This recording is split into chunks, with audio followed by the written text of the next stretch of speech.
안녕하세요. 돈 되는 부동산 경매 돈부경TV 안상호 공인중개사입니다.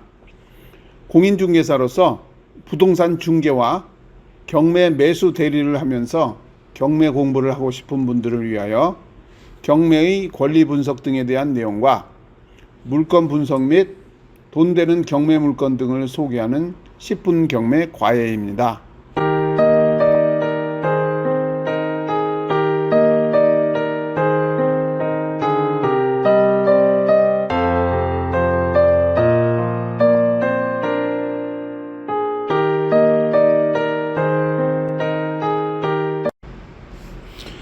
오늘은 경매 제1강입니다. 경매의 종류, 임의경매와 강제경매에 대해서 말씀드리겠습니다. 우리가 경매를 배우는 목적은 경매를 해서 돈을 버는 목적이 가장 큽니다. 그러나 경매를 배움으로 해서 여러분들의 집이 어떻게 형성이 되어 있고 어떻게 권리가 되어 있고 이런 부동산의 기초 상식도 많이 배우는 겁니다. 경매는 국가가 주도하는 매매의 일종입니다. 그래서 국가가 주도하기 때문에 사기는 없습니다. 여러분, 요즘에 전세 사기도 많이 일어나죠. 매매 사기도 가끔 일어날 수도 있습니다. 그런데 사기가 없다 그래서 다 안전하냐? 그런 건 아니죠. 여러분들이 권리 분석을 철저하게 해야 됩니다. 이 권리 분석 잘못하면 이게 200만 원도 아니고 보통 수억, 수천만 원이 들어가는 건데 그걸 놓치겠습니까? 권리 분석을 잘해서 우리가 좋은 물건을 찾으면은 돈도 될 수가 있는 겁니다. 그러면 경매가 어떻게 나오나 이렇게 살펴보면요. 자, A라는 사람이 B에게 돈을 빌려줍니다. A는 은행이 될 수도 있고요. 개인이 될 수도 있습니다. 그럼 B에게 돈을 빌려주면서 그냥 빌려줄 수는 없지 않습니까? 그래서 은행이 네가 집을 갖고 있으니까 집에다가 이렇게 혹 하나를 붙이자. 그래서 이 혹을 우리가 근저당이라고 하고요. 집에다 붙이는 거죠. 설정을 하게 되어 있습니다. 그러면 근저당은 물건에 붙어 있기 때문에 우리가 물건에 붙어 있는 권리라 해서 물권이라고 합니다. 이 물건은 반드시 등기하게 되어져 있습니다. 물건 중에 등기 안 하는 물건도 있긴 있죠. 그건 나중에 설명하기로 하고요.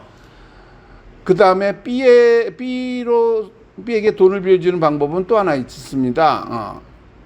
이 사람이 신용이 좋아서 이 신용을 보고 믿고 빌려주는 겁니다. 근데 그냥 빌려줄 수는 없으니까 여기다가 차용증을 하나 써라. 차용증을 써라. 직장 다니는 사람은 여러 가지 서류가 많이 들어가겠죠. 차용증을 써라. 그래서 빌려주는다. 그래서 요거를 우리가 채권이라고 합니다.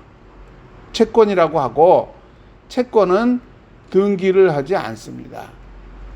등기를 그 사람을 믿고 빌려주는 거죠.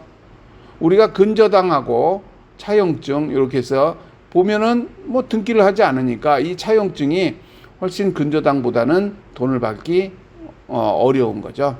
이렇게 B가 돈을 빌렸습니다. 그래서 사업을 열심히 하면서 A에게 이자와 원금도 분할사 등 상환을 하든지 어떤 조치를 하겠죠. 잘 냅니다. 그러다가 B가 사업이 어려워지죠. B가 어려워지면서 이자와 원금을 내지 못하게 됩니다. 그러니까 A가 B에게 이제 안 되겠다. 은행에서는 보통 5단계 분류를 합니다. 그래서 신용이 정상부터 시작해서 회수불능까지 5단계 분류를 하는데 그래서 이제 A가 B에게 안 되겠다. 우리도 이제 참을 만큼 참았다. 그래서 이 근저당을 설정이 되어 있으니까 이 근저당 물건을 가지고 우리가 경매를 넣겠다. 집을 팔아서 돈을 갚아라. 그래서 이 경매를 우리가 임의경매라고 합니다. 임의경매 뜻 잘 알아두시고요. 차용증 받은 이 개인신용으로 해서 채권을 가지고 요것도 마찬가지로 이제 경매를 넣으려고 합니다. 경매를 넣으니까 경매를 안 받아줍니다. 왜? 채권으로서 경매가 안 들어갑니다.